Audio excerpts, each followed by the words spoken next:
and welcome back to our channel. So today in this video we are going to discuss about how to cancel VPN subscription. So without wasting much of our time, let's get straight into the video.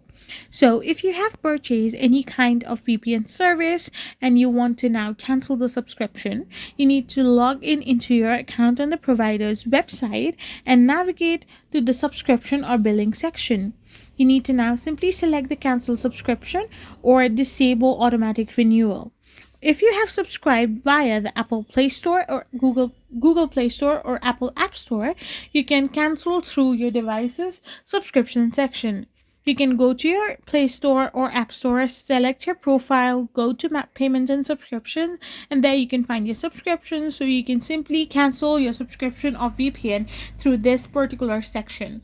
Or you can also use customer support or email support if self-service cancellation is not available. I hope you found this video helpful, so don't forget to hit that subscribe button and to give us a thumbs up. We will be back again with more informative videos. Thank you for watching and stay tuned for our next video.